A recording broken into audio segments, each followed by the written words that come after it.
Someone caught out by the slippy conditions.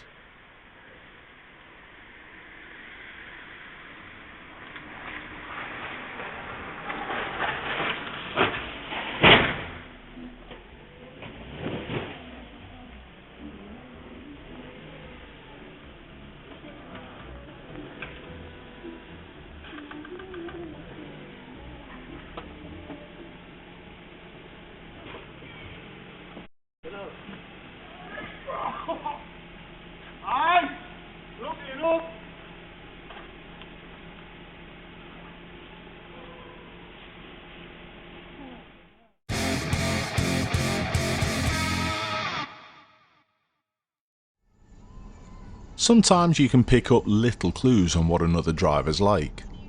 Watch the driver of the blue Ford. Lane changed, then put the signal on.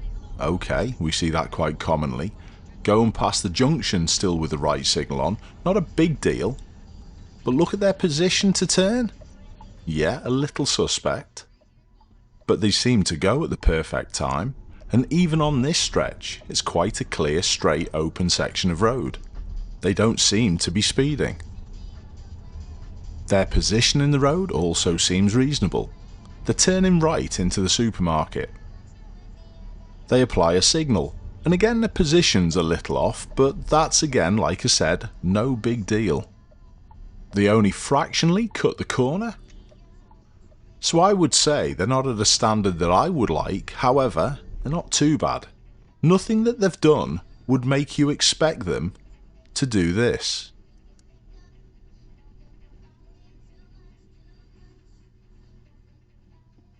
Oh my god.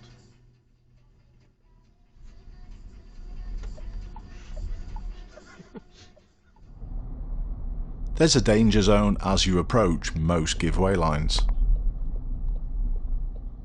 Notice I said approach.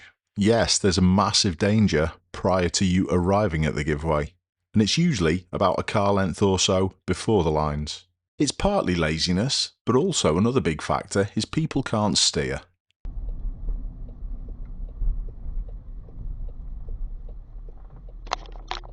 Utter laziness on both of those occasions, I think. This car vertical report says it's an Audi A6.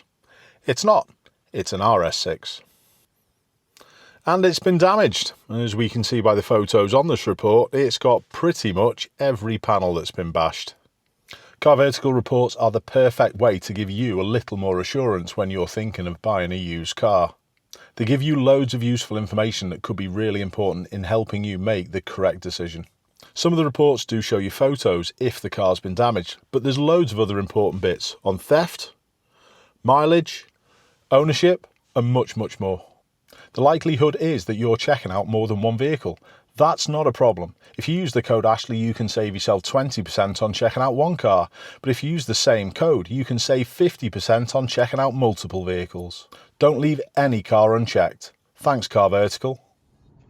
I have literally zero experience pulling a trailer. That might have to change in the near future, but I'm sure this isn't the right sort of way to go about doing it. Why am I no longer catching this thing with the trailer? This is accelerating, that's why.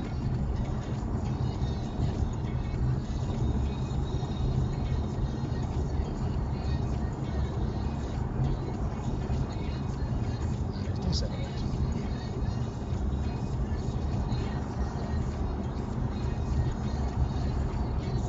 Oof.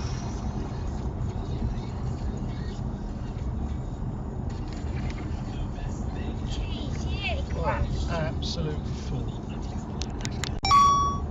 All I saw was this cabin spinning around. I wonder whether there's anyone who can spot anything obvious of why this happened. Looking at the trees, it doesn't even look that windy. Good. Div. The junction of Walton Lane and Cherry Lane in Liverpool. Whoa, what the...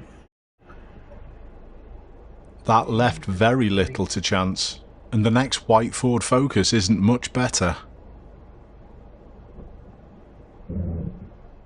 I haven't got any footage of the forward-facing cam.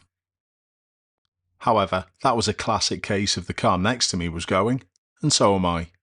Forget the one in front.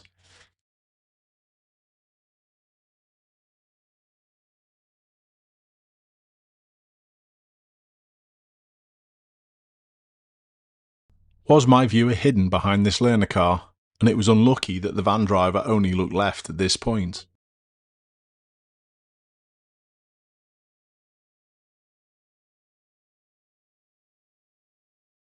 These two vehicles travelling down a hard shoulder are probably going to get a ticket because they're not using the hazards to do it. The Ford SUV is totally fine, and so are many others.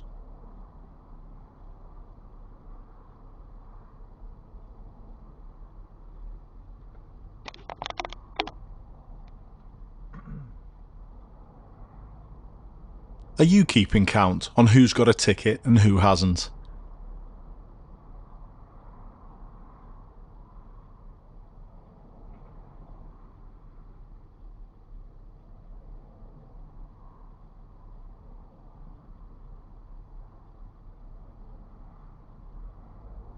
Pretty obviously, I'm only taking a mick.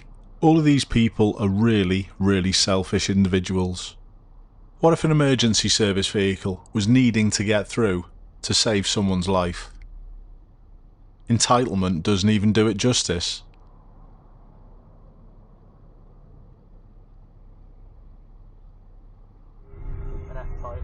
It's good to see that some learner drivers are being taught that cyclists are second-class citizens.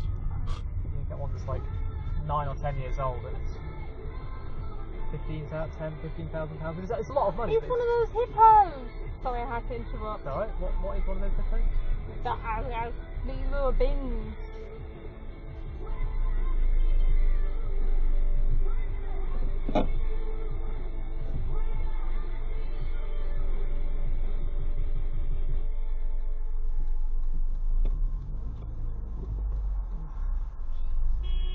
Hands up if you need lessons. I like the fact the learner just... Remember, unless you see the sarcasm warning triangle, there's no sarcasm.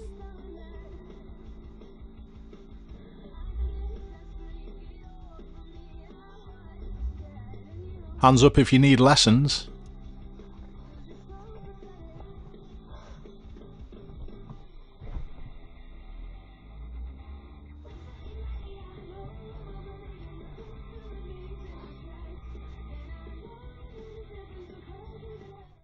This oncoming driver wasn't paying attention. Mobile phone use perhaps.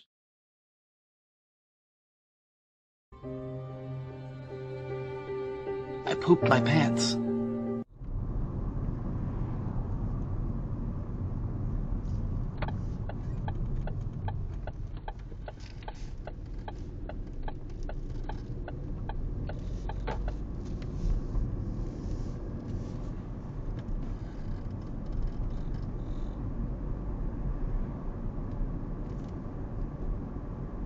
I bet you've got no clue who's going to be the problem in this clip.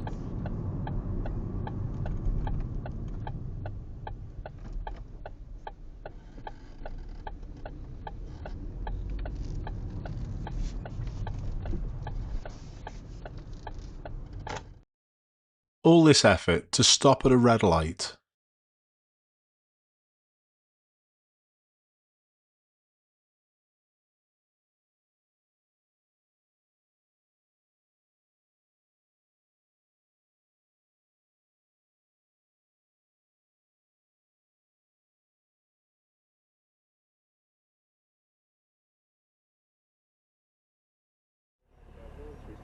Temporary roadworks and an emergency vehicle coming in the opposite direction. And I think this is perfect reasoning on why you need a dashcam, and there's no better brand than VFO. The driver of the SUV could quite easily say that the white Toyota drove into them, but with a dashcam you've got proof. I used VFO dash cameras for years before my affiliate agreement with vfo.co.uk. The links can always be found in the description, and if you use the code Ashley you can save yourself 5%. But if you use the code for James you can donate your 5% saving to charity. This is all to support the James Bulger Memorial Trust. It's who I'm running the London Marathon for. Whilst I've been talking about dashcams, the SUV driver has got on with it. This may be innocently just to clear the temporary lights, however, they might be trying to get away with it. Remember, with a dashcam, you'll be covered. Situations like this with temporary lights and emergency services are quite awkward. To finish, we've got something that I'm seeing more and more regularly. People who can't steer. Bonnet lickers, I call them. This was also the reason for probably not seeing the white Volvo.